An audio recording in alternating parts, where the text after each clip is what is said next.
여러분, 만약 여러분의 전 재산을 털어놓고 평생 갚아야 할 빚까지 져가며 산 아파트가 어느 날 갑자기 거대한 먼지 구름과 함께 무너져 내린다면 어떤 기분이 들까요?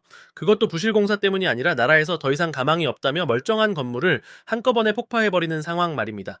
지금 중국 전역에서는 이런 영화 같은 일이 실제로 벌어지고 있습니다. 자, 상상해보세요. 중국 쿤밍의 한복판, 짓다만 고층 아파트 15개 동이 단 45초 만에 연쇄 폭발하며 주저앉습니다. 그 주변을 가득 메운 시민들은 비명을 지르며 그 광경을 지켜보죠. 이게 단순히 낡은 건물을 부수는 재개발 현장일까요? 아닙니다. 이건 지난 40년 동안 전 세계를 경악하게 만들었던 중국식 경제 성장이라는 거대한 공룡이 마침내 비명을 지르며 쓰러지는 신호탄입니다. 오늘 우리가 함께 파헤칠 이야기는 단순히 중국 경제가 어렵다는 수준의 이야기가 아닙니다. 그 우천만 채라는 어마어마한 수의 빈집, 그리고 우리 돈으로 무려 1경 1,400조 원에 달하는 도저히 상상조차 할 수 없는 액수의 빚폭탄이 터지기 직전인 중국의 민낯입니다. 전 세계 경제의 엔진이라 불렸던 중국이 왜 스스로 파놓은 무덤에 빠지게 되었는지, 그리고 그 여파가 우리에게 어떤 쓰나미로 다가올지 지금부터 그 충격적인 실체를 하나하나 벗겨보겠습니다. 이제부터가 진짜 본 게임입니다. 끝까지 집중해주세요. 먼저 이 수치부터 한번 짚고 넘어가야겠습니다. 9천만 채. 여러분, 이게 얼마나 대단한 숫자인지 감이 오시나요? 대한민국 전체 인구가 5천만 명 정도죠. 그런데 중국에는 아무도 살지 않는 빈집이 9천만 채나 있다는 겁니다. 한 집에 2명만 산다고 쳐도 1억 8천만 명이 들어갈 수 있는 양입니다. 일본 전체 인구가 다 이주해도 집이 남고 영국과 프랑스 국민 전체를 다 수용하고도 남는 수준이죠. 그야말로 아파트 지옥이라는 말이 딱 어울리는 상황입니다. 정말 어처구니가 없죠. 사람이 살지도 않을 집을 왜 이렇게 미친 듯이 지어댄 걸까요? 여기에는 중국이라는 나라가 돌아가는 아주 독특하고도 위험한 시스템이 숨어 있습니다. 여러분도 아시다시피 중국은 모든 토지가 국가 소유입니다. 지방정부는 이 땅을 건설사에 빌려주며 막대한 토지 사용권 판매 수익을 챙깁니다. 그리고 건설사는 그 땅에 아파트를 짓죠. 지방정부는 이 돈으로 도로를 깔고 공장을 세우며 실적을 올리고, 중앙정부는 이를 바탕으로 우리 경제가 이만큼 성장했다 하며 GDP 숫자를 부풀려 왔습니다. 결국 중국의 경제 성장률이라는 건 사람들이 실제로 얼마나 잘 사느냐가 아니라 얼마나 많은 시멘트를 쏟아부었느냐로 결정되었던 겁니다. 그런데 말입니다. 여기서 치명적인 문제가 발생합니다. 집은 이미 넘쳐나는데 지방정부는 돈이 필요하니 계속 땅을 팔아야 하고, 건설사는 멈추는 순간 망하니까 계속 집을 지어야만 하는 브레이크 고장난 자전거 같은 상황이 된 거죠. 페달을 멈추면 그대로 고꾸라지니까 죽을 힘을 다해 밟았는데 정신을 차려보니 눈앞이 낭떠러지였던 겁니다. 실제로 중국의 유령 도시들을 가보면 정말 괴기스럽기까지 합니다. 으리으리한 초고층 빌딩들이 끝도 없이 늘어서 있는데 밤이 되면 불 켜진 창문이 단 하나도 없습니다. 가로등만 쓸쓸하게 비추는 텅 빈 도로는 마치 인류가 멸망한 뒤의 포스트 아포칼립스 영화 세트장 같습니다. 그런데 더 기가 막힌 건 이런 유령 도시를 짓느라 쓴 돈이 다 어디서 났느냐는 겁니다. 바로 빚입니다. 자, 이제 숫자 단위를 조금 더 키워보겠습니다. 중국의 총부채 규모가 무려 1경 1,400조 원을 넘어섰다라는 분석이 나오고 있습니다. 1경이라니 숫자로 쓰기도 힘든 이 어마어마한 돈이 대체 어디에 묶여 있는 걸까요? 가장 심각한 곳은 바로 지방정부입니다. 앞에서 말씀드렸죠? 지방정부는 땅을 팔아 돈을 번다고요. 그런데 부동산 경기가 죽으면서 땅이 안 팔리기 시작했습니다. 돈줄이 말라버린 거죠. 그러자 지방정부들은 편법을 쓰기 시작합니다. LGFB라고 불리는 특수법인을 세워서 자기들이 직접 돈을 빌려 자기들의 땅을 삽니다.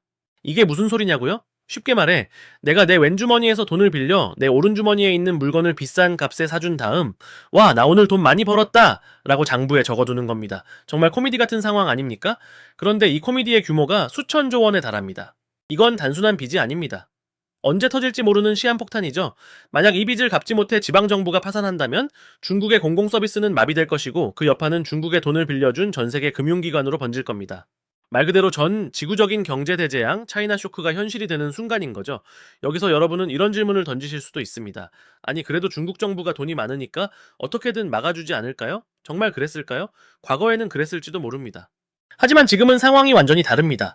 시진핑 주석은 집은 거주하는 곳이지 투기 대상이 아니다라며 부동산 규제를 강력하게 밀어붙였습니다. 부동산으로 부풀려진 거품을 빼겠다는 의도였지만 결과적으로는 환부의 암세포를 도려내려다 환자 자체를 사경에 빠뜨린 꼴이 되어버렸습니다. 중국 최대 부동산 개발업체였던 헝다그룹의 파산을 기억하시나요?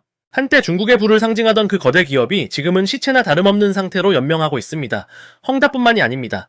비구이 위안, 완다 등 네로라 하는 기업들이 줄줄이 무너지고 있습니다. 이들이 짓담한 아파트를 중국에서는 란웨이로우, 즉 썩은 꼬리 건물이라고 부릅니다. 이에 썩은 꼬리 건물을 바라보는 중국 서민들의 심정은 어떨까요? 만약 여러분이 평생 모은 돈에 부모님 노후 자금까지 합쳐서 분양받은 아파트가 골조만 앙상하게 남은 채 공사가 중단되었다면요? 실제로 중국 곳곳에서는 분노한 수분양자들이 공사 현장 천막에서 노숙하며 시위를 벌이고 있습니다. 수도도 안 나오고 전기도 안 들어오는 시멘트 덩어리 안에서 말이죠. 이건 단순한 경제 문제를 넘어선 심각한 사회적 균열입니다. 중국 인민들이 공산당의 독재를 묵인해 주었던 유일한 이유는 오늘보다 내일 더 부자가 될 수 있다는 믿음 때문이었습니다. 그런데 그 믿음의 상징이었던 내 집 마련의 꿈이 악몽으로 변해버린 겁니다. 이제 중국 청년들 사이에서는 탕핑이라는 말이 유행하고 있습니다. 아무리 노력해도 희망이 없으니 그냥 누워서 아무것도 하지 않겠다는 뜻입니다. 40년 동안 쉼없이 달려온 거대한 용이 기운을 잃고 바닥에 드러 누워버린 셈이죠. 그런데 여기서 정말 무서운 시나리오가 하나 더 있습니다. 바로 일본의 사례입니다. 1990년대 일본도 부동산 거품이 터지면서 잃어버린 30년이라는 극심한 침체를 겪었죠. 하지만 전문가들은 지금의 중국이 당시의 일본보다 훨씬 더 위험하다고 경고합니다. 왜일까요? 일본은 거품이 터질 당시 이미 1인당 GDP가 세계 최고 수준인 선진국이었습니다. 즉 버틸 체력이 있었다는 거죠. 하지만 중국은 다릅니다. 이른바 중진국의 함정에 빠져버렸습니다. 부유해지기도 전에 먼저 늙어버린 겁니다. 인구는 줄어들고 있고 청년 실업률은 통계 발표를 중단할 정도로 심각합니다. 공장은 문을 닫고 외자 기업들은 탈중국을 외치며 베트남이나 인도로 떠나고 있습니다. 자, 이제 우리는 질문을 던져봐야 합니다. 이게 과연 남의 나라 이야기일까? 우리나라는 대중국 수출 의존도가 매우 높은 나라입니다. 중국 경제가 감기에 걸리면 우리 경제는 독감에 걸린다라는 말이 괜히 나온 게 아니죠. 중국의 부동산 침체는 원자재 수요 감소로 이어지고 이는 전 세계적인 경기 둔화를 초래할 겁니다. 무엇보다 중국이 이 위기를 돌파하기 위해 저가 공세라는 카드를 꺼내든다면 우리 주력 산업들은 가격 경쟁력에서 밀려 엄청난 타격을 입게 될 겁니다. 지금 중국은 벼랑 끝에 서 있습니다. 9천십만 채의 빈집은 단순한 빈 건물이 아니라 탐욕과 부패 그리고 잘못된 시스템이 낳은 거대한 묘비명입니다. 일경 1,400조 원의 빚은 그 무덤을 덮는 차가운 흙이죠. 40년 동안 이어졌던 중국의 시대가 이렇게 저물어가고 있는 걸까요? 아니면 우리가 예상치 못한 또 다른 반전이 숨어 있을까요? 분명한 건 우리가 지금까지 알던 중국은 이제 없다는 사실입니다. 황금알을 낳던 거위는 병들었고 그 거위가 낳았던 알들은 속이 텅 빈 껍데기뿐이었습니다.